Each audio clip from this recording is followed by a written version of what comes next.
Meus amigos, dia de sangue nas ruas e claro que o vídeo de hoje não poderia ser diferente. Comentaremos quais foram os principais fatores que acarretaram em um mercado negativo, em um mercado vermelho nessa terça-feira. Agora há pouco tivemos um depoimento do Jeremy Powell, presidente do Fed americano, onde ele disse algumas coisinhas de que foram interpretadas de forma negativa pelos principais mercados. SP500 caindo quase 1,5% no dia de hoje. Bitcoin, em contrapartida, já tendo uma queda um pouco mais moderada, de apenas 0,5%, e falaremos, é claro, que falas foram essas e as consequências aos principais mercados dentro de períodos de curto e médio prazo. Fica comigo que isso tudo vem logo após a vinheta.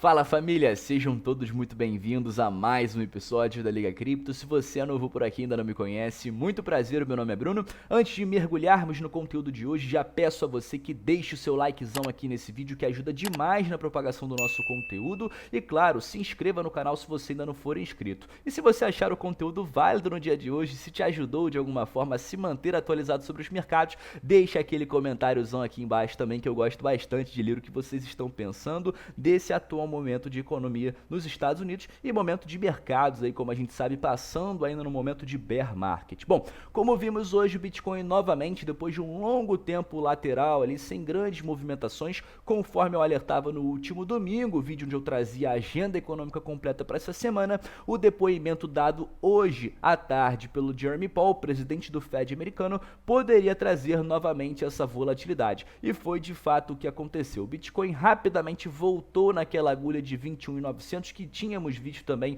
logo naquele momento de queda recentemente, né, onde saiu de 23.400 até os 21.900 e novamente foi respeitado nesse patamar no dia de hoje. Eu não sei se isso foi o fim da queda do Bitcoin, até porque a SP500 vem tendo uma queda bem agressiva no dia de hoje e caso isso se prolongue para os demais dias da semana, o Bitcoin poderá acompanhar essa tendência nos demais dias também até sexta-feira, que na minha visão é o principal dia dessa semana com a divulgação do payroll principal dado em relação ao mercado de trabalho norte-americano. Basicamente, para quem não acompanhou, nessa tarde de terça-feira, tivemos aí esse depoimento do Jeremy Powell e como eu alertava vocês, na primeira parte do depoimento ele falaria algo escrito por ele e depois ele responderia algumas das principais perguntas, né? Então, onde ele foi perguntado ali sobre recessão, sobre o mercado de trabalho, sobre as possíveis novas medidas de políticas monetárias por parte do Banco Central norte-americano, qual de fato era a meta da inflação e, claro, o que todo mundo quer saber, qual poderá ser o próximo possível aumento de juros, enfim. E quando perguntado algumas dessas perguntas, ele acabou tendo um posicionamento um pouco mais duro, ou melhor dizendo, economicamente, um pouco mais hawkish, né? E eu trouxe nessa notícia para vocês, mercado espera que Fed promova aumento de 0,5 ponto percentual de juros neste mês de março. Vale lembrar que a próxima reunião do FOMC de políticas monetárias será no dia 22 desse mês. Então, mais ou menos aí uns 15 dias, 2 semanas do dia da gravação desse conteúdo de hoje. E aí, claro, só para que vocês possam entender o porquê tivemos uma movimentação negativa nos mercados no dia de hoje, com um posicionamento mais duro por parte do Banco Central norte-americano, deixando claro que o ciclo de alta de juros vai ser prolongado, que aumentos mais duros não estão descartados, é normal que com possibilidade de aumentos de juros maiores e por mais tempo, mercados de renda variável, tal como o mercado acionário, o mercado de ativos de risco, onde inclusive o Bitcoin está incluso, tendem a performar de forma negativa. Pode acontecer um escoamento de capital desses mercados para mercado de renda fixa e por isso nós temos então essas quedas que estamos visualizando no dia de hoje. Para que vocês possam dimensionar a importância desse discurso no dia de hoje do Jeremy Powell, para vocês terem ideia, antes do depoimento feito por ele, que trouxe esse sentimento negativo e esse sentimento de aperto monetário, nós tínhamos uma possibilidade de apenas 30% de um possível aumento mais duro nesse mês de março, no dia 22, em 0,5 ponto percentual de juros. Depois do depoimento, até agora, nesse momento que eu gravo esse vídeo, as chances praticamente mais do que dobraram. Se antes era 30%, agora os mercados já precificam 70% de chance de um aumento de 0,5 ponto percentual. Ou seja, o mercado meio que já acredita que isso vai acontecer nesse mês de março. Ou seja, 30% apenas para que tenhamos um aumento mais leve de 25 pontos. E isso é muito ruim, porque no início do ano de 2023 as projeções apontavam para a gente um aumento de 25 pontos no mês de fevereiro, que já ocorreu, um novo aumento de 25 pontos no mês de março, que era, né, esperado até alguns dias atrás, e possivelmente, a depender das situações econômicas, um novo aumento no mês de maio também de 25 pontos, levando aí a pelo menos 75 pontos de incremento à taxa de juros norte-americana. Com as circunstâncias econômicas de momento, o mercado de trabalho superaquecido, deixando longe a possibilidade de uma chance de recessão, algo que foi inclusive comentado hoje pelo Jeremy Powell, né? Eles entendendo a situação do mercado de trabalho,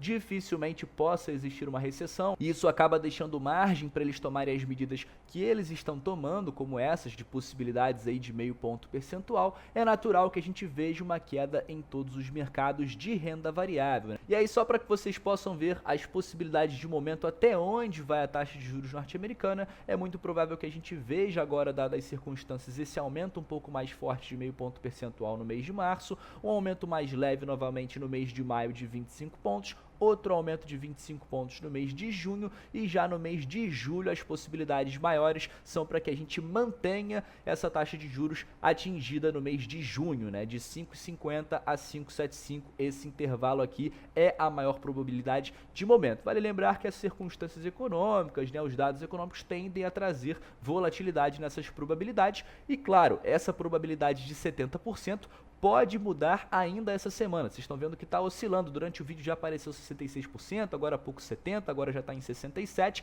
E vale lembrar que quarta-feira, amanhã, teremos dados importantes econômicos que eu falei no último domingo. E sexta-feira nós temos o payroll, que a depender de como vier, poderá sim mudar as probabilidades que estão sendo apresentadas aqui. Eu separei para comentar com vocês também bem rapidinho aqui sobre o calendário. A gente nessa semana, como eu comentei, ainda temos alguns dados bem importantes, mas a próxima semana também promete ser uma semana decisiva. Primeiro de tudo, além de ser a última semana que antecede a reunião do dia 22, é uma semana que estará repleta de dados econômicos que poderão oscilar as probabilidades de aumento de juros entre 25 pontos e meio ponto percentual, né? Ou seja, a semana que vai do dia 13 de março ao dia 17 será sim uma semana marcada por blackout dos membros do FOMC. Eu trouxe para vocês aqui no calendário. Março de 2023, o blackout começa no dia 11, no sábado agora, e vai até o dia 23, né? Ou seja, quinta-feira, logo após a reunião do dia 22. Portanto, os membros do comitê não poderão expor pensamentos, depoimentos, nem dar opiniões públicas, o que vai gerar uma certa especulação sobre qual poderá ser o possível aumento de juros, e os mercados tendem a oscilar bastante. O dia 14 de março será um dia muito importante, cairá numa terça-feira, e teremos dados de inflação sendo reportados nos Estados Unidos referente ao mês de fevereiro. O IPC será reportado por lá, e também durante a semana o IPP. O IPC, o índice de preços ao consumidor, e o IPP, o índice de preços ao produtor. O PCE não será reportado durante essa semana, mas como todos nós sabemos, o Fed americano tem tomado todas as medidas possíveis e impossíveis para tentar trazer essa inflação de volta aos 2%, e tendo um dado de inflação sendo reportado na semana que antecede a reunião de juros, muito provavelmente terá bastante oscilação no mercado e oscilação nas probabilidades de juros do dia 22. Isso aqui é com certeza um grande dado para se acompanhar. Tendo dito isso, a gente vai então chegando ao fim do nosso vídeo de hoje. Eu espero que os pontos principais desse depoimento do Jeremy Powell tenham ficado claros,